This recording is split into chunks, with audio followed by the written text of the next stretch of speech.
Hello everyone, welcome back to my YouTube channel. আজিৰ এই ভিডিঅ'টোত আমি বিশেষভাৱে কম্পিটিটিভ এক্সামছ বিলাকত আৰু বিশেষকৈ CUET আৰু NDA এক্সামত অহা এটা ইম্পৰ্টেন্ট টপিক ডিসকাস কৰিম আৰু সেই টপিকটো হ'ল সাবজেক্ট ভাৰ্ব এগ্ৰিমেন্ট। এটা সাবজেক্ট ভাৰ্ব এগ্ৰিমেন্টটো যদি তোমালোকে ভালকে পঢ়ি লোৱা বা তোমালোক যদি জানা তেতিয়া হলে বেসিক চাঙ্ক অফ কোৱেশ্চনছ খিনি কি হ'ব ইয়াৰ পৰা আহিব। এৰৰ কাৰেকচনৰ questions, fill in the blanks or question,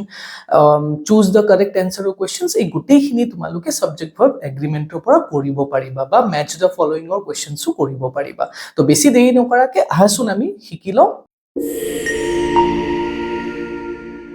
তো সাবজেক্ট ভাৰ্ব এগ্ৰিমেন্টৰ কেইটামান ৰুল আছে আৰু এই 24 rules কেটা মই ইয়াতে তোমালোকক ভিডিও ডিসকাস কৰি দিম আৰু এই rules কেটা যদি তোমালোক শিকি ৰাখা বা মনত ৰাখা প্ৰ্যাকটিস কৰা তেতিয়া হলে বেলেগ আৰু সাবজেক্ট ভাৰ্ব এগ্ৰিমেন্টক ৰিলেটেড যি কোনো কোৱেশ্চন তোমালোক কৰিব পাৰিবা। ওকে, তো আহাচোন আমি বুজিলো যে সাবজেক্ট ভাৰ্ব এগ্ৰিমেন্টটো হয় কি। ওকে, তো আমি জানো যে যিকোনো কনস্ট্ৰাকশন অফ আ সেন্টেন্স আমাক এইকেটা এলিমেন্টস লাগে নহয় জানো, যে এটা সাবজেক্ট থাকে তাৰ পিছত কি থাকিব ভাৰ্ব থাকিব নহয় জানো। এতিয়া ইয়াতে এটা ওয়াৰ্ড মই লিখি দিছো কি subject verb agreement. That means কি আমাৰ যোনটো সাবজেক্ট সেন্টেন্সত থকা সেই সাবজেক্টটো লগত ভাৰ্বটোৱে কি কৰিব লাগিব এগ্ৰি কৰিব লাগিব। তাৰ মানে ভাৰ্বটো একৰ্ডিং টু সাবজেক্ট আমি কি কৰিব লাগিব সেন্টেন্সত বহাব লাগিব। অলৰাইট, যেনেকে এতিয়া আমি জানো যে আমাৰ সাবজেক্টস বিলাক ধৰি লোৱা আই হ'ব পাৰে, হি হ'ব পাৰে, হয় না নহয়, প্ৰপাৰ নাউন হ'ব পাৰে, কাৰোবাৰ নাম থাকিব পাৰে যেনেকে ৰাম ধৰি লোৱা, ঠিক আছে, ষ্টুডেন্টস হৈ গ'ল, ওকে, তাৰ পিছত বয়জ হৈ গ'ল। তো এনেকে বিভিন্ন ধৰণৰ আমাৰ সাবজেক্টস হ'ব পাৰে, ঠিক আছে। এতিয়া এই সাবজেক্টস বিলাকৰ লগত আমাৰ যোনটো ভাৰ্ব হয় সেন্টেন্সটোত থকা সেই ভাৰ্বটো কি হ'ব লাগিব মিলিব লাগিব। এতিয়া সাপোজ যদি মই বি ভাৰ্ব ইউজ কৰিছো, ওকে, সেন্টেন্স এটাত বি ভাৰ্ব যদি ইউজ কৰিছো তেতিয়া হলে আইৰ লগত প্ৰেজেন্ট টেন্সত কি বহিব আইৰ লগত এম বহিব নহয় জানো। আকৌ where is হিৰ লগত কি বহি যাব হিৰ লগত আকৌ ইজ বহি যাব। ঠিক তেনেকে যদি প্লুৰাল নাম্বাৰ হয় সাবজেক্টটো যদি প্লুৰাল হৈ যায় তেতিয়া হলে আমি কি লিখিম প্ৰেজেন্ট টেন্সত আৰ লিখিম, পাষ্ট টেন্সত কি লিখিম ৱৰ লিখি দিম নহয় জানো। ঠিক তেনেকে ষ্টুডেন্টস বয়জৰ লগতো তেনেকুৱা প্লুৰাল হয় যদি কি লিখিম আৰ বা ৱৰ লিখিম, আৰু যদি সিঙ্গুলাৰ হয় আমি কি লিখিম এম ইজ বা পাষ্ট টেন্সত কি লিখিম আমি ওয়াজ লিখিম। ঠিক আছে, ঠিক তেনেকে হ্যাভ ভার্ব যদি থাকে বা হ্যাজ ভার্ব থাকে, হ্যাভ হ্যাজ বা কি থাকিব পাৰে হ্যাড থাকিব পাৰে। অলৰাইট, তো হ্যাভ হ্যাজৰ হেডৰ লগত বহুত বেছি ডিফাৰেন্স নাহে, কিন্তু হ্যাভ হ্যাজ যদি হয় তেতিয়া হলে আমি কি কৰিম যদি আই থাকে তেতিয়া হলে আইৰ লগত আমি হ্যাভ লগাম, ঠিক আছে, তাৰ পিছত আমি ইউৰ লগত হ্যাভ লগাম, প্লুৰাল যদি নাম্বাৰ হয় দেৰ লগত হ্যাভ আহি যাব, উইৰ লগত হ্যাভ আহি যাব। আকৌ যদি সিঙ্গুলাৰ ফৰ্ম হয় তেতিয়া হলে তাৰ লগত আমি কি লগাম হ্যাজ লগাম, যেনেকে শি, হি, কাৰোবাৰ যদি নাম থাকে লেটস সে ৰাজু, ওকে, তাৰ পিছত বয়, গাৰ্ল, এইবিলাকৰ লগত কি আহিব হ্যাজ আহি যাব। তো এই সাবজেক্টস কেটাৰ ওপৰত ডিপেন্ড কৰি আমি কি বহালো হ্যাভ বা হ্যাজ বহালো নহয় জানো। তো এইটোকে কোৱা হয় সাবজেক্ট ভাৰ্ব এগ্ৰিমেন্ট। আৰু এটা যদি মেইন ভাৰ্ব থাকে বা অ্যাকশন ভাৰ্ব যদি থাকে, ওকে, মেইন ভাৰ্ব যোনটো অ্যাকশন বুজাইছে, অলৰাইট, যেনেকে লেটস সাপোজ ডু, ঠিক আছে, right, next for example work. তো এই ভার্ব কেটাও আমি অ্যাকর্ডিং টু সাবজেক্ট বহাব লাগিব। ফর এক্সাম্পল যেনেকে আই যদি হয় আই ডু লিখিম, কিন্তু যদি হি হয় তেতিয়া হলে কি আহি যাব হি ডাজ আহি যাব নহয় জানো। তো he to singular number third person, তার লগত কি আহি গল ডাজ আহি গল, কিন্তু I do, we do, he does, she does, Ram does এনেকুৱা আহিব, দে ডু আহি যাব, ঠিক আছে। ঠিক তেনেকে ৰাইট টু তেনেকুৱা চেঞ্জ হৈ যাব, work টু তেনেকে চেঞ্জ হৈ যাব। তো it depends on the subject that what should be our verb, okay. তো আমি ইয়াতে সেই কেইটা 24 ইম্পর্টেন্ট রুলস শিকিম যোনটোৱে নেকি আমাৰ এই ক্লাৰিফিকেশনটো দি দিব যে কেতিয়া কেতিয়া সেই সাবজেক্টটো চেঞ্জ হ'ব আৰু কেতিয়া চেঞ্জ নহব, ঠিক আছে। তো আমি ফাৰ্স্ট ৰুলটোৰ পৰা স্টাৰ্ট কৰো। ওকে, তো ফার্স্ট বেসিক রুল এইটো আমি সবে জানিব লাগে যে rule number 1 subject is singular, verb is singular. যে আমার সাবজেক্টটো যদি সিঙ্গুলার হয় তার লগত যোনটো ভার্ব থাকিব সেই ভার্বটো কি হ'ব সিঙ্গুলার হ'ব। যেনেকে হি রাইটস, তো হি সিঙ্গুলার হয় সেইকাৰণে আমি রাইটস লিখিলো, ইএস বা এস থাকিলে সেইটো সিঙ্গুলার হয়, ওকে। তো he writes poem, Vikash goes to office, ইয়াতে Vikash to singular সেইকাৰণে আমি কি লিখিলো গোৰ লগত es লিখিলো। যেতিয়া verb subject to singular verb to কি হ'ব singular হ'ব। Next point number 2 or rule number 2 you can say subject is plural verb is plural as well. তো যেতিয়া subject to plural হ'ব আমাৰ verb to কি হৈ যাব plural হৈ যাব যেনেকে they আহি গল their লগত আমি কি লগাম are লগাম okay they are riding a bicycle so ইয়াতে যদি মই subject to singular কৰি দিও যেনেকে he কৰি দিও তেতিয়া হলে কি আহি যাব he লগত আকৌ হিৰ লগত আহি যাব is আহি যাব suppose যদি মই I লিখি দিও তেতিয়া হলে I ৰ লগত am আহিব বা past tense ত কি আহিব was আহিব তো ইয়াতে subject to singular হৈ গল হেকাৰণে আমি কি singular verb use কৰিলো he to singular হেকাৰণে আমি singular be verb use কৰিলো ইয়াতে they আছে তো that is why আমি কি লিখিলো they are লিখিলো okay same we are planning to visit Sibsagar তো ইয়াতে we থকা কাৰণে আমি কি লিখিলো are লিখিলো ঠিক তেনেকে past tense ত আমি কি লিখিম were লিখিম all right etu buji paisa ekdom basic hoy next rule number 3 if the words in the subjects are of different persons and are joined by and the verb is always plural okay etu point to bhalke monot rakhiba yar upor to questions definitely ahe okay if the words in the subjects are of different to subject to thoka words কেটা যদি বেলেগ বেলেগ মানুহক refer কৰিছে okay বেলেগ বেলেগ মানুহক indicate কৰিছে তাৰ মানে দুটা সাবজেক্টত দুটা ওয়াৰ্ড আছে আৰু দুটাও বেলেগ বেলেগ মানুহক ইন্ডিকেট কৰিছে আৰু এই দুটা সাবজেক্টত থকা ওয়ার্ড দুটা আকৌ কানেক্টেড হয় with the help of conjunction and the connect হৈ আছে অলৰাইট আৰু দুজন বেলেগ বেলেগক বুজাইছে তেতিয়া হলে আমাৰ যোনটো ভাৰ্ব হ'ব সেই ভাৰ্বটো কি হৈ যাব প্লুৰাল হৈ যাব okay let's take some example for example you and he okay to yate subject tot ekhini amar subject hoy gol eta subject tot duta pronoun ase you and he aru ei dutao duta beleg beleg individual ok bujaise duta beleg beleg manuhok bujaise aru connect korise ki hedi and di connect korise you and he ta mane tumi aru tekhet dujon beleg beleg manu all right and that is why ami ki likhilu yate are likhilu okay তো ইয়াৰ পৰা আমি আৰু এটা point আমি মনত ৰাখিব পাৰো যদি দুটা প্ৰনাউনে যদি এজন মানুহকে যদি ইন্ডিকেট কৰে তেতিয়া হলে ইয়াৰ কি হৈ যাব অপোজিট হৈ যাব অলৰাইট তাৰ মানে যদি মই দুটা প্ৰনাউন ইউজ কৰিছো বা দুটা নাউন ইউজ কৰিছো সেই দুটা নাউনে এটা সাবজেক্টক বুজাইছে এজন মানুহক বুজাইছে এজনক ইন্ডিকেট কৰিছে তেতিয়া যোনটো ভাৰ্ব হ'ব এটো কি হৈ যাব সিঙ্গুলাৰ হ'ব ইয়াতে দুজন বেলেগ বেলেগ মানুহ আৰু জয়েন কৰিছে কোনে এন্ডে সেই কাৰণে আমি কি লিখিলো are লিখিলো ঠিক তেনেকে he and I will go to Agra okay to yateu he aru I duta beleg beleg manu joined by and that is why ami ki likhilu will likhilu otherwise ami I logot ki likhu shall likhu all right etia aru eta bostu yate monot rakhiba je you he I ei bilak enoka pronoun jetia ami ekeloge sentence eta use koru okay jeneke suppose eta sentence ot moi you use koribo lage he use koribo lage I use koribo lage to eta point monot rakhiba eta tricks moi hikai diu je always 3 to 1 enoka use koriba okay 3 to 1 mane hol third person second person and first person okay third person mane ki he to agot ahibo tar bisot comma dim second person ki you ahi jabo aru third person ki and I okay kitiao eneke likha nohoy I you and he eneke kitiao likhibo na lage so etu eta error correctional question eta ahi jabo pare possibility hoy to tumalok ikhini monot rakhiba je 3 to 1 type of hai ami ki koribo lage sentence bilak use koribo lage okay next point number 4 if the words in the subject are of different persons and are joined by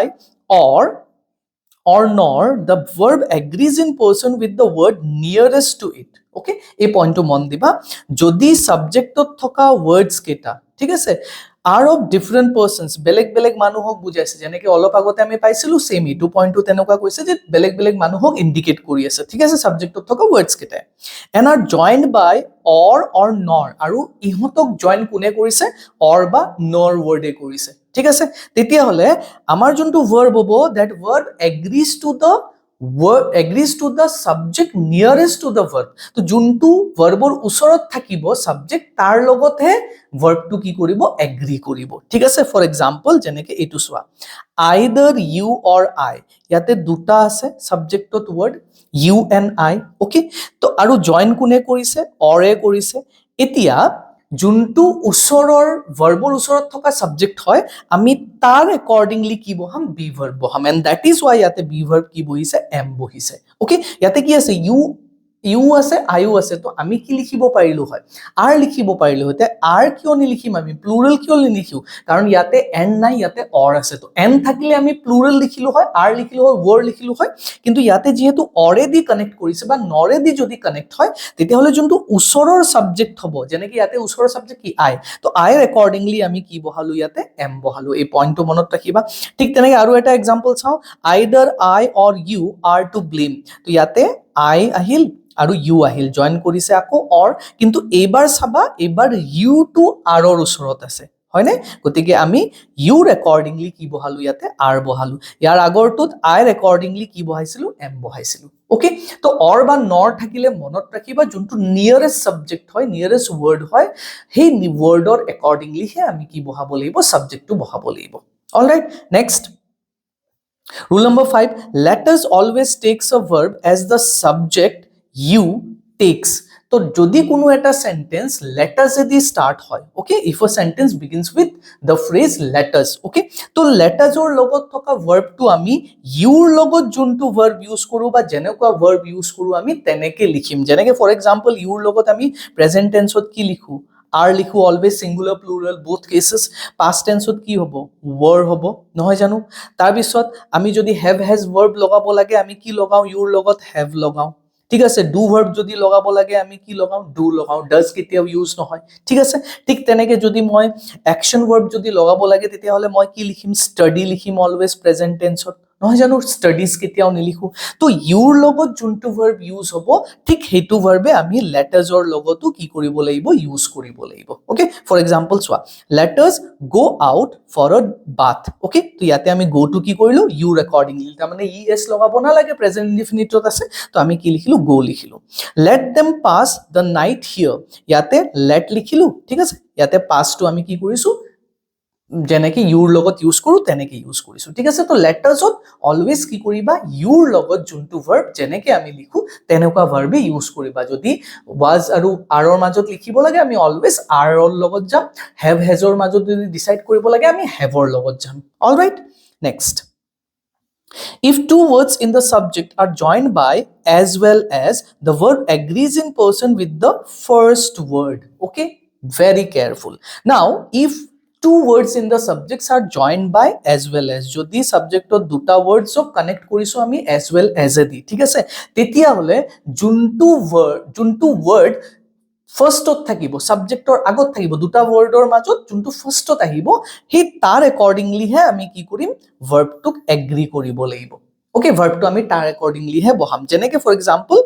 David as well as I তো এই সেন্টেন্সত ফাৰ্স্টত আমি কি লিখিছো David লিখিছো তো আমাৰ এনসাৰটোত আমি ভাৰ্বটো কি কৰিব লাগিব ডেভিডৰ একৰ্ডিংলি হে বহাব লাগিব অলৰাইট তো ইয়াতে এনসাৰটোত সেইকাৰণে আমি ভাৰ্বটো কি দিলো ইজ দিলো ঠিক আছে ইয়াতে আইৰ লগত জেনাৰেলি প্ৰেজেন্ট টেন্সত কি হ'ব লাগিছিল আইৰ লগত এম হ'ব লাগিছিল কিন্তু এম ইয়াতে কিয় নহয় বিকজ ইয়াতে এজ ৱেল এজ এ দি আমি কানেক্ট কৰিছো আৰু এজ ৱেল এজ যেতিয়া থাকিব তেতিয়া যোনটো সাবজেক্টত ওয়াৰ্ড ফাৰ্স্টত থাকে ইয়াতে ডেভিড টু ফাৰ্স্টত আছিল তাৰ একৰ্ডিংলি হে আমি ভাৰ্বটো লগাব লাগিব অলৰাইট ঠিক তেনেকে আই এজ ৱেল এজ ডেভিড যদি মই উল্টা কৰি দিওঁ এবাৰ আই টু আগত আহি গ'ল গতিকে আইৰ একৰ্ডিংলি মই কি কৰিব লাগিব এম ভাৰ্বটোক বহাব লাগিব which is am here ঠিক আছে ইয়াতে মই কি কৰিছিলো ডেভিডৰ একৰ্ডিংলি বহাইছিলো that is why কি হল is হৈ গল ঠিক আছে বুজি পাইছা তো as well as থাকিলে ইটো মাইন্ড কৰিবা next if two nouns in the subject are joined by not only but also যদি কোনো এটা নাউনক বা সাবজেক্টত থকা দুটা নাউনক আমি কিহেদি জয়েন কৰো not only but also ঠিক আছে neither বা nor either বা or ঠিক আছে তেতিয়া হলে the verb agrees in person with the second noun ঠিক আছে দুটা নাউন আছে okay for example noun plus আৰু এটা নাউন আছে এতিয়া এই দুটাৰ মাজত মই কানেক্টিং ওয়াৰ্ড হিচাপে not only but also লগাইছো ঠিক আছে তো এইটো এটা নাউন আৰু এইটো এটা নাউন তো মোৰ যোনটো ভাৰ্ব থাকিব ঠিক আছে সেন্টেন্সত যোনটো ভাৰ্ব থাকিব সেই ভাৰ্বটো মই কাৰ একৰ্ডিংলি বহাম এই সেকেন্ড নাউনটোৰ একৰ্ডিংলি বহাম ঠিক আছে কেতিয়া যদি মোৰ দুটা নাউনক মই কিহেদি কানেক্ট কৰিছো not only but also বা neither nor বা either already যদি কানেক্ট কৰিছো তো যোনটো সেকেন্ড নাউন হয় তাৰ একৰ্ডিংলি মই ভাৰ্বটো বহাম ঠিক আছে যেনেকে not only she but her parents also are not willing for this marriage. Okay, carefully চাবা তো ইয়াতে দুটা নাউন কি এটা হল she ঠিক আছে এটা হল her parents ঠিক আছে আৰু ইয়াতে verb কোনটো ইয়াতে verb হল are এতিয়া এই are টো মই কাৰ accordingly বহালো of course she accordingly বহোৱা নাই because she লগত কি বহে present tense ত is বহে কিন্তু ইয়াতে মই কি বহাইছো are এতিয়া are টো কিয় বহালো because ইয়াতে parents আছে which is in plural form. Okay, parent থাকিলে singular হল হয় তেতিয়া মই is লিখিলো হয় ইয়াতে parents আছে plural তো ইয়াৰ accordingly মই কি বহালো are টো বহাইছো মই ইয়াতে she accordingly বহা নাই যদিও she টো ফাৰ্ষ্টত বহি আছে okay next neither you nor I am going to see him ইয়াতে you আছে এটা noun okay আৰু এটা কি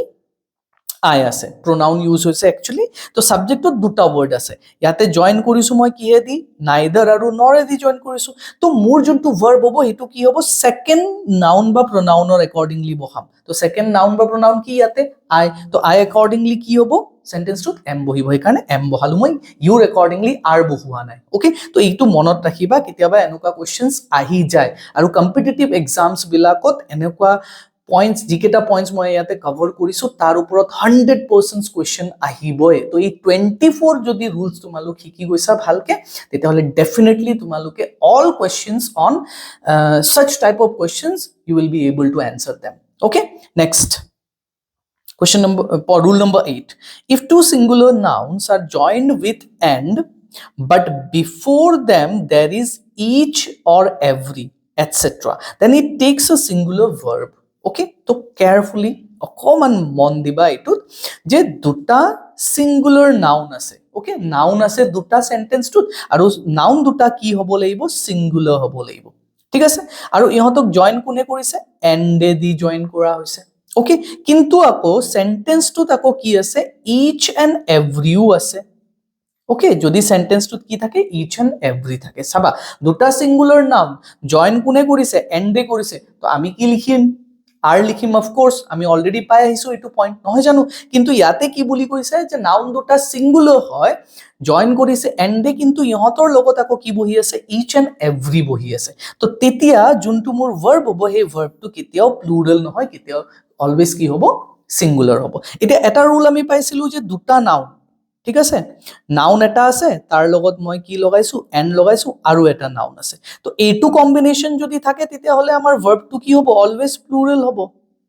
ওকে এইটো কম্বিনেশনত প্লুৰাল হ'ব কিন্তু ইয়াৰ লগত যদি মই ইচ এন্ড এভৰি টু যদি খুমাই দিও তেতিয়া মোৰ ভার্বটো কি হৈ যাব সিঙ্গুলার হৈ যাব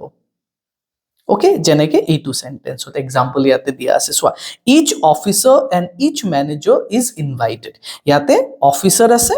আৰু কি আছে ম্যানেজাৰ দুটা নাউন এটা দুটা নাউনক জয়েন কোনে কৰি আছে এন্ডে কৰি আছে কিন্তু এই দুটা নাউনৰ আগত আকৌ কি আছে ইচ আছে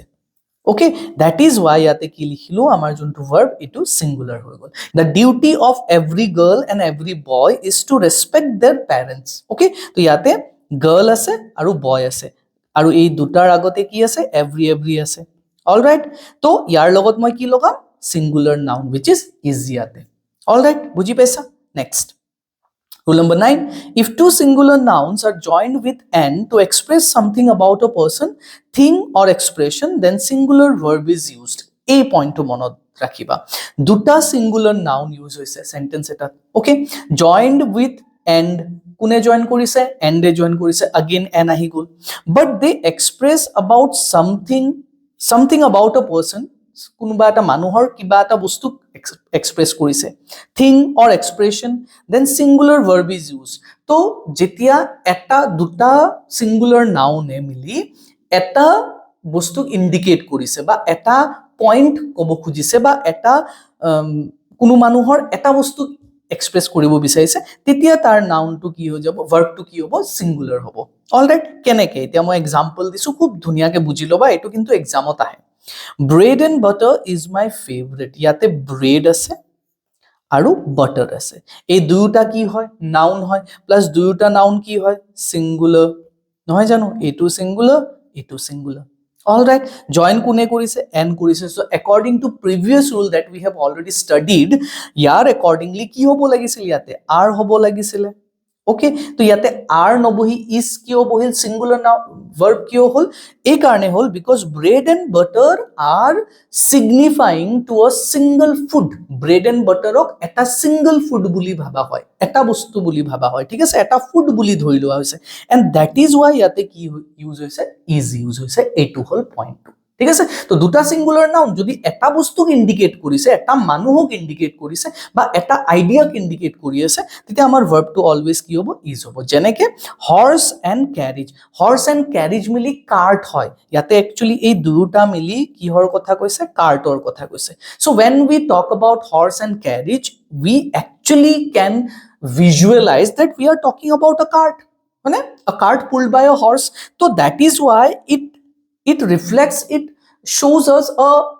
single thing and that is why amar juntu verb hobo he verb to ki hobo singular hobo all right buji paisa I hope clear hoise tumalukor next point if two nouns or pronouns are joined with as well as in addition to besides like unlike with along with together with accompanied by led by headed by guided by controlled by governed by etc then the verb is according to the noun or pronoun given in the first case in the sentence okay so be very clear about this point because the point says that if two nouns in a sentence or pronouns joined by these phrases okay these phrases for example as well as in addition to like unlike with along with then what will happen the verb in the sentence should always be written according to the noun or pronoun given in the first case in the sentence to prothomote juntu bohi ase noun he prothomote boha noun to accordingly ami ki koribo laibo verb to bohabo laibo okay for example you as well as your brother ঠিক আছে তো ইয়াতে you as well as your brother এটা your ব্ৰাদাৰৰ লগত কি হ'ব লাগিছিলে ইজ হ'ব লাগিছিলে নহয় জানো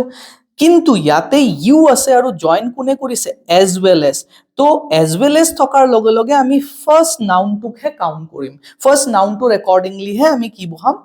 verb to boham and that is why first noun to accordingly bohua karone yate ki bohi gol verb bohi gol okay but jodi your brother to ami dhorilu hoy titia to is bohil hoy yate ঠিক আছে ঠিক তেনেকে she together with her friends is visiting her uncle তো ইয়াতে her friends আছে plural আৰু এটা pronoun hall she এটা ইয়াতে জয়েন কৰিছে কোনে together তো that is why আমি she accordingly হে কি কৰিব লাগিব verb to বহাব লাগিব তো এই জি কেটা verb words বা জি কেটা phrases মই ইয়াতে কলো এই phrase কেটা তোমালোকে মনত ৰাখিবা এই phrase কেটা যদি কৰবাত আহি যায় তেতিয়া হচ্ছে যোনটো সাবজেক্টত ফাৰ্স্ট নাউন বা pronoun থাকিব তাৰ accordingly হে কি কৰিবা verb to বহাবা all right next point number 11 if the subject of a sentence is each either neither then it takes a singular verb so whenever you find a sentence that begins with each either neither then your verb should always be singular tomar verb to ki hobo laibo singular hobo laibo jeneke I invited two guests but neither has come to neither thokar loge loge amar ki hoy gol has hoy gol though we are talking about multiple people okay two guests multiple people bahut manuhor kotha koisu kintu ami yate na juntu verb hoy tak ami singular use korisu okay thik teneke he proposed to both the girls but either has responded okay to yateo thik teneke both girls multiple girls or kotha ami kotha patisu kintu yate either thokar loge loge ki hoy gol have nobohi ki bohi gol has bohi gol to either every each neither ebilak word jetiye thakibo amar verb to ki hoy jabo singular hoy jabo monot rakhile hol next rule number 12 after each of either of neither of every one of etc the noun or pronoun is always plural but the verb remains singular monot rakhiba ঠিক আছে খুবই important point আৰু এই পয়েন্টৰ ওপৰতটো বহুত কোৱেশ্চনছ আহিছে competitive exams বিলাকত okay তো ভালকে মনত ৰাখিবা যদি কোনো এটা সেন্টেন্সত কি আছে ইচ অফ আছে আইদাৰ অফ আছে নাইদাৰ অফ আছে তাৰ মানে অফ যেতিয়া থাকিব each of either of neither of every one of ঠিক আছে ওয়ান অফ নান অফ এইবিলাক যদি থাকে তেতিয়া হলে যোনটো নাউন বা প্ৰনাউন ই কি হয় অলৱেজ প্লুৰেল হ'ব তাৰ মানে আইদাৰ অফ ধৰি লোৱা আছে সেন্টেন্সটোত ঠিক আছে আইদাৰ অফ তেতিয়াহ'লে তাৰ লগত যোনটো নাউন হয় সেই নাউনটো কি হ'ব লাগিব it must B plural according to the rule plural হ'বই লাগিব ঠিক আছে তো আইদাৰ of the girls, either of the boys, either of the men, men, men, either of the women, women, women. That means the noun should always be plural or the pronoun should always be plural. But the verb, কিন্তু verb to কি হব singular হৈ যাব verb to কি হব singular হৈ যাব all right যেনেকে each of the snakes is poisonous ইয়াতে each থাকিল সেইকাৰণে আমি noun to কি লিখিলো প্লুরাল লিখিলো বাট ভার্ব টু আমি কি লিখিম সিঙ্গুলার লিখিম ঠিক তেনেকে ওয়ান অফ আছে ইয়াতে them আছে which is plural pronoun too ইয়াতে plural ইউজ কৰিছো কিন্তু যোনটো verb হে verb টু আকো কি হৈ গল singular has হৈ গল তো one of them has stopped in exam okay clear ইয়াতে আমি প্লুরাল ইউজ কৰিব লাগিছিল বিকজ ইয়াতে them আছে ইয়াতেও আমি are লিখিব লাগিছিল snakes আছে কিন্তু আমি কি লিখিলো is লিখিলো why because it has each of one of তো each of one of যেতিয়াই থাকিব noun to বা pronoun to plural হ'ব কিন্তু verb to কি হ'ব always singular হ'ব খুবেই important point most important point okay এটো মনত ৰাখিবা এই পইণ্টটো all right next rule number 13 if the subject of a sentence is everybody somebody nobody anybody someone no one everyone anyone everything something nothing anything etc then the verb always is singular so if a sentence begins with these words okay then your verb should always be singular because they can signify plural multiple number of persons but they are actually itself singular okay এই word কেটা কিন্তু নিজাকে singular হয় তো ইহতৰ লগত always singular verb use কৰিবা যেনেকে everybody knows someone among his friend likes ইয়াতে আমি জানো যে people হলে multiple মানুহ হলে আমি like ইউজ কৰিব লাগে no ইউজ কৰিব লাগে কিন্তু ইয়াতে everybody থকা কাৰণে which is actually a singular word তো that is why আমি কি লিখিলো ইয়াতে knows লিখিলো likes লিখিলো okay so everyone knows that the sun is a star someone among his friends likes partying always be careful with these words next rule number 14 if the subject of a sentence is many both few or few etc then the verb is always plural তো যদি সাবজেক্টত many থাকে both থাকে few থাকে এই few থাকে তেতিয়া হলে আমাৰ কি হ'ব verb to কি লিখিম আমি always plural লিখিম যেনেকে both are beautiful and charming okay তো ইয়াতে আমাৰ কি আহি গল are আহি গল next many were invited many থকাৰ লগে লগে কি আহি গল were আহি গল ঠিক আছে many have decided এনেকে লিখিম clear next rule number 15 after both of a few of many of etc the noun or pronoun is plural which is followed by a plural verb তো যোনটো সেন্টেন্সত both of থাকিব a few of থাকিব ঠিক আছে few of থাকিব many of থাকিব তেতিয়া হলে তাতে থকা pronoun to কি হ'ব plural হ'ব বা noun to কি হ'ব plural হ'ব noun যদি থাকে noun to plural লিখিম pronoun থাকিলে pronoun to plural লিখিম ঠিক আছে আৰু তাৰ লগত থকা verb to কি হ'ব plural হ'ব এটা আমি কি পালো one of the পাইছিলো one of পাইছিলো each of পাইছিলো কি each of ৰ লগত কি আছিল noun বা pronoun to plural আছিল কিন্তু verb to কি আছিল singular কিন্তু ইয়াতে both of a few of যদি থাকে many of যদি থাকে এইকেটা word ৰ লগত কি হ'ব noun বা pronoun to plural হ'ব verb to কি হ'ব plural হ'ব for example many of the visitors are European ঠিক আছে ইয়াতে noun to plural আৰু verb to কি লিখিলো আমি plural লিখিলো তো এটো হৈ গল many of the noun to কি visitors আৰু verb to হল are ঠিক তেনেকে a few of the students to হৈ গল noun were to কি হৈ গল verb absent today all right I hope বুজি পাইছা next question number 16 rule number 16 after many a great many a good many etc the noun is always plural which is followed by a plural verb তো যদি কোনো এটা সেন্টেন্সত many থাকে a great many থাকে a good many থাকে তেতিয়া হলে noun to কি হ'ব plural হ'ব কিন্তু plural noun টোৰ লগত আকৌ কি ফলো হ'ব a plural verb এটা ফলো হ'ব all right next তো answer আমি for example যেনেকে a great many ইয়াতে many word টো আছে সেইকাৰণে noun টো কি হৈছে plural আৰু verb টো কি লিখিলো আমি plural লিখিলো a good many years have passed since we last met তো ইয়াতে সাম good many আছে that is why years to noun হয় plural আৰু ইয়াতে verb টো কি লিখিলো আমি plural লিখিছো But ইয়াতে note এটা দিছো এটো মনত ৰাখিবা many কিন্তু কোনো এটা সেন্টেন্স যদি many এ থাকে ঠিক আছে both the noun and verb in a sentence are always singular তো যদি many এ দি যদি সেন্টেন্স এটা স্টার্ট কৰো আমি তেতিয়া হলে noun to singular হ'ব আৰু তাৰ লগত থকা verb to কি লিখিম আমি singular লিখিম অলৰাইট তো ইয়াতে যেনেকে sentence two many a song is soothing ইয়াতে song to singular verb to কি হল singular হৈ গল তো great many যদি অকল many আছে a good many এইবিলাক যদি থাকে তেতিয়া হলে noun to plural verb to plural কিন্তু many এ যদি থাকে এটো মনত ৰাখিবা many a যদি থাকে তেতিয়া হলে noun to singular verb to কি হ'ব singular হ'ব next rule number 17 after a number of a large number etc the noun is plural which is followed by a plural verb তো এই দুটা যদি ফ্রেজ থাকে a number of a large number of তেতিয়া হলে noun to plural হ'ব আৰু verb to কি হ'ব plural হ'ব for example a number of students have taken the rest ইয়াতে number of আছে students to noun which is plural verb to আমি কি ইউজ কৰিলো plural ইউজ কৰিলো ঠিক তেনেকে a large number of migratory birds to ইয়াতে কি হয় migratory birds plural হেকাৰণে আমি কি লিখিলো verb to plural দিলো all right next rule number 18 after some of all of enough most of a great deal of lots of a lot of এটো মনত ৰাখিবা lots of and lot of exam ত আহি থাকে plenty of ঠিক আছে if there is a countable noun it is always a plural and also the verb is plural তো এই কেটা ফ্ৰেজৰ পিছত বা ওয়াৰ্ডৰ পিছত যদি noun to countable noun হয় ওকে countable যদি noun হয় তেতিয়া হলে যোনটো verb হ'ব সেই verb to কি লিখিম আমি plural লিখিম ঠিক আছে noun to plural হ'ব countable noun to আৰু verb to কি লিখিম আমি plural লিখিম যেনেকে all men are mortal ইয়াতে all আছে তাৰ পিছফালে থকা noun to কি countable হয় এখানে আমি verb to কি লিখিলো plural লিখিলো ঠিক তেনেকে lots of actors you should not write lots of actor no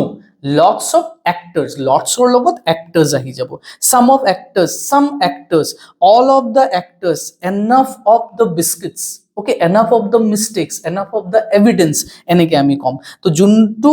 phrase আমি লিখিলো হে ফ্ৰেজৰ লগত একেটা ফ্ৰেজৰ লগত কি হ'ব noun to plural আহিব আৰু তাৰ লগত verb to কি আহিব plural আহিব all right next rule number 19 after half of 1/3 of 2/3 of 3/4 of eketa words etc if the noun is countable it is always a plural and also the verb is plural ঠিক আছে তো এইকেটা ফ্ৰেজৰ লগত আমি কি কৰিম noun to যদি countable হয় তো countable noun to কি হ'ব plural হ'ব আৰু তাৰ লগত থকা verb to কি হ'ব plural হ'ব যেনেকে half of the workers তো worker to আমি কি কৰিলো plural লিখিলো এয়া half of আছে তাৰ লগত আমাৰ noun to কি হয় worker countable noun হয় কাউন্ট কৰিব পাৰো তাৰ লগত আমি কি কৰিম তাকো আমি plural কৰি দিলো workers লিখিলো আৰু যোনটো verb হয় verb to আমি কি কৰিম plural লিখিম all right I hope you understood next it is noteworthy that 1/3 ইয়াতে 1/3 of আছে তাৰ লগত noun to কি লিখিলো ইয়াতে students which is in plural form do not pay any tuition fees ইয়াতে do not do লিখিলো আমি does not লিখা নাই because the noun is plural okay and we have also used plural verb here but there is an exception to this point if the noun is uncountable it is always singular and the verb is also singular so jodi eketar logot jodi noun to jodi uncountable hoy okay uncountable noun jodi ahi jay tetia hole noun to ki hobo singular hobo aru verb to ki hoy jabo singular jeneke the fourth of the majority the majority to ki hoy uncountable hoy okay count koribo nuari tar logot he karone ami ki likhilu singular verb লিখিলো তো যদি একেটা ওয়াৰ্ডৰ লগত countable যদি word আহি যায় তো word two আমি কি কৰিম নাউন টু আমি ফাৰ্স্টত প্লুৰাল লিখিম আৰু তাৰ লগত থকা ভাৰ্ব টু কি হ'ব প্লুৰাল আহি যাব ঠিক তেনেকে যদি একেটা ফ্ৰেজৰ লগত বা ওয়াৰ্ডৰ লগত যদি আমি আনকাউন্টেবল ওয়াৰ্ড ইউজ কৰিছো তেতিয়াহলে আনকাউন্টেবল ওয়াৰ্ড টু সিঙ্গুলাৰ হ'ব আৰু তাৰ লগত থকা ভাৰ্ব টু কি হ'ব singular alright next rule number 20 after more than one there is always a singular unfollowed by singular verb okay so singular noun itu singular noun hobo lage a singular noun followed by a singular verb. তো more than one যদি থাকে ঠিক আছে তেতিয়াহলে তাৰ পিছফালে কি থাকিব singular noun থাকিব আৰু তাৰ লগত থকা verb-টো কি হ'ব singular হ'ব যেনেকৈ more than one hall is booked তো more than one আছে ওকে তো ইয়াৰ লগত থকা hall-টো কি singular আৰু verb-টো কি লিখিলো আমি singular লিখিলো অলৰাইট তো more than থাকিলে মনত ৰাখিবা যে noun-টো singular হ'ব আৰু verb-টো singular হ'ব next if there it is used if there or it if there or it is used as introductory subjects in a sentence then the verb with there is decided considering the uses of number and person of the noun that comes after there okay so be careful with there and it okay তো কি বুলি কৈছে যদি কোনো এটা sentence there the begin হয় বা it the begin হয় তো it বা there দি যদি begin হ'ব তেতিয়া হলে আমি কি চাব লাগিব যে it আৰু there ৰ পিছত থকা noun টুক চাব লাগিব তো এই noun টু কি হয় ঠিক আছে এই noun টুৰ person আৰু number এই দুটাৰ accordingly আমি কি কৰিব লাগিব verb টু বহাব লাগিব ঠিক আছে ফৰ এক্সাম্পল কি কৈছে there was a tiger in the village all right তো ইয়াতে there আছে there ৰ পিছফালে থকা noun to ki a tiger which is a singular hekarne ami ki likhilu tar logot thoka verb to ki likhisu singular likhisu ঠিক আছে তো there or পিছফালে যোনটো noun থাকিব হে noun টোৰ ওপৰত ডিপেন্ড কৰিব যে আমি verb টো কি লিখিছো ঠিক তেনেকে there were two tigers ইয়াতে আকৌ there আছে same sentence there আছে but ইয়াতে কি লিখিলো was লিখা নাই ইয়াতে কি লিখিছো were লিখিছো why because ইয়াৰ পিছফালে থকা noun to which is plural noun to plural হেকাৰণে কি হৈ গল verb to plural হৈ গল all right next if with the construction numeral plus plural noun there is any definite unit distance weight height etc then the verb is always singular okay তো যদি কোনো এটা কনস্ট্রাকশনত কোনো এটা সেন্টেন্সৰ ফৰমেশনত যদি numeral indication কৰা word থাকে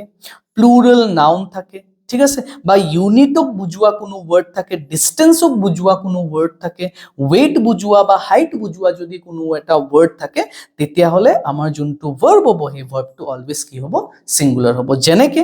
10000 এটা 10000 টু কি বুজাইছে rupees currency বুজাইছে ইউনিট এটা বুজাইছে তো সেই কাৰণে ইয়াৰ লগত আমি কি লিখিম ইজ লিখিম তো যেতিয়া কোনো এটা ইউনিট কালেক্টিভ নাউন হয় আৰু এটা ইউনিটক বুজাব তেতিয়া আমাৰ যোনটো ভার্ব হ'ব সেই ভার্বটো অলওয়েজ কি আহিব সিঙ্গুলার আহিব যেনেকে 5 tons এটো এটা ইউনিট হয় ঠিক আছে 5 tons of rice তো 5 tons এ এটাক ইন্ডিকেট কৰিছে and that is why যোনটো ভাৰ্ব হ'ব সেই ভাৰ্বটো কি হ'ব সিঙ্গুলাৰ হ'ব তো এনেকুৱা ধৰণৰ কালেক্টিভ নাউন 10000 100 5 tons ঠিক আছে এনেকুৱা নম্বৰক বুজোৱা ইউনিটক বুজোৱা ঠিক আছে weight বা হাইটক বুজোৱা যদি ওয়ার্ড থাকে though they seem plural okay plural যেন লাগিব মাল্টিপল নম্বৰছক বুজাব পাৰে কিন্তু verb to কি হ'ব অলওয়েজ সিঙ্গুলার হ'ব all right next 23 if who which that is used in the form of relative pronoun যদি কোনো এটা সেন্টেন্সত who which বা that যদি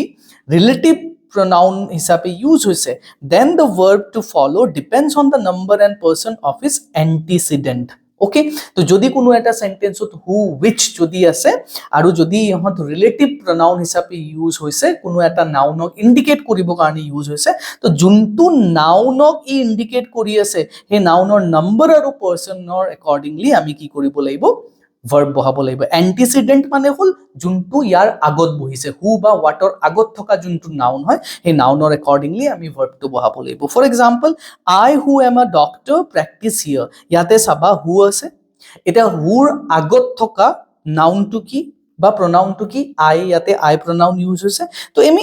I ৰ accordingly কি কৰিব লাগিব verb টো বহাব লাগিব and that is why ইয়াতে কি বহিছে am বহিছে তো who accordingly ইয়াতে বহা নাই ইয়াতে I accordingly বহিছে because ইয়াতে who to as a relative pronoun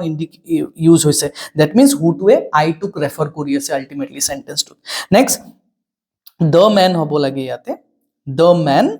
who are present here did not vote okay তো ইয়াতে হল আমাৰ noun to the man relative pronoun to ইয়াতে use হৈছে who the man to যেহেতু plural আছিল হেকাৰণে আমি কি লিখিম verb to plural লিখিম all right বুজি পাইছা সাগে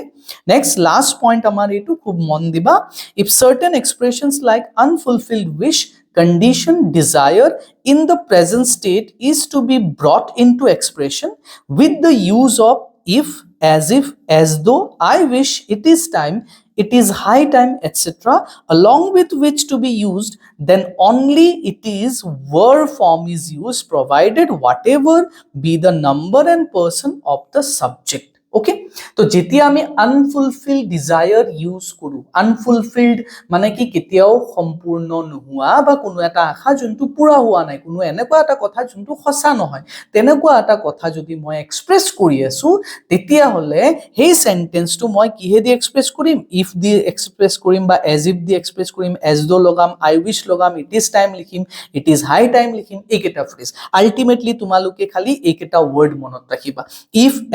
as though, I wish, it is time আৰু ইট ইজ হাই টাইম। এইকেইটা ৱৰ্ডৰ লগত এইকেইটা ৱৰ্ডৰ লগত সদায় যোনটো সাবজেক্ট থাকিব, যোনটো নাউন বা প্ৰনাউন থাকিব, ইৰেসপেক্টিভ অফ নাউন অৰ প্ৰনাউন, আমি কি লিখিব লাগিব?